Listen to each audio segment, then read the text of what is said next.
Temple shares. At age 27, when I worked at both the Arizona Magazine and a construction company, I knew enough manners and basic social functioning skills to be able to fit into the work environment. Barely. The boss who hired me was an odd guy himself, but he knew I was smart and he recognized talent. He hired me strictly based on my drawing ability. If I hadn't had those drawing skills, there's no way I would have been hired based on my other abilities. Once at the magazine, I started off writing articles for free, and then they started paying me a little bit for pieces I wrote. I'd been there maybe 2 years when the magazine was sold, and the new boss thought I was really weird. The only way I saved my job was putting together a portfolio of what I'd written over the past 2 years and showing him. Otherwise, I would have lost that job because I was weird. This was before I discovered antidepressants at age 33 that alleviated a lot of my visible autistic symptoms. I walked kind of hunched over. I would talk really loudly and in a monotone. People would tell me I sounded like I was always out of breath. I went about constantly rubbing my hands because of the pervasive state of anxiety I lived within all the time. I dressed like a slob and didn't have good hygiene.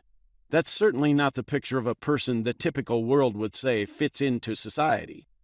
Learning to be part of the social world around me is an ongoing process. I keep learning and doing better all the time. It's going to be that way for most kids on the spectrum. There's not a magic turning point after which things will become natural and effortless. It's a process.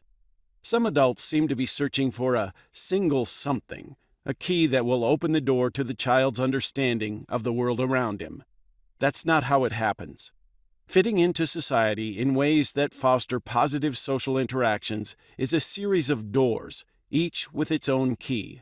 Flexible thinking opens lots of doors, as does being able to understand another person's perspective. They're master keys, but there's never going to be a single key for all the doors. Then there's self-esteem and motivation.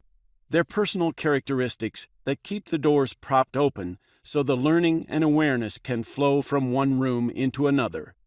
Otherwise, some of those doors you open just swing closed again. Teaching and learning goes on and on throughout life. It's the same for people with ASD as it is for neurotypicals. Sean speaks. When I was 12, I was convinced I would grow up to be a criminal and spend most of my adult life in prison.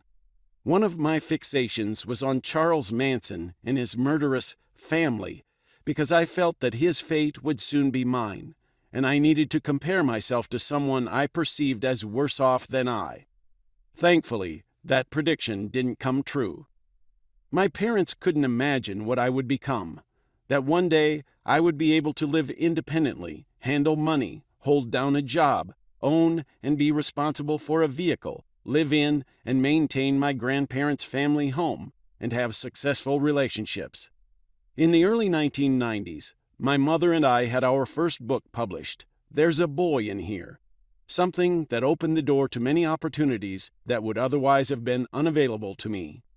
Those included giving presentations to and meeting many terrific people, and using my experiences to help them in dealing with their children's autism and challenges. Another was seeing much of the world in my travels. Now, I get my greatest pleasure in doing things that require me to look outward.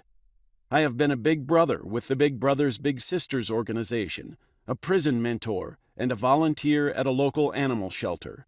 I currently work full-time at our local paper as a copy editor and reporter.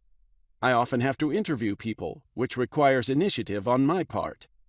To do both jobs well, I have to look at events from different angles and weigh them, and do the same with others' work, all skills that represent the opposite of what I was like with autism.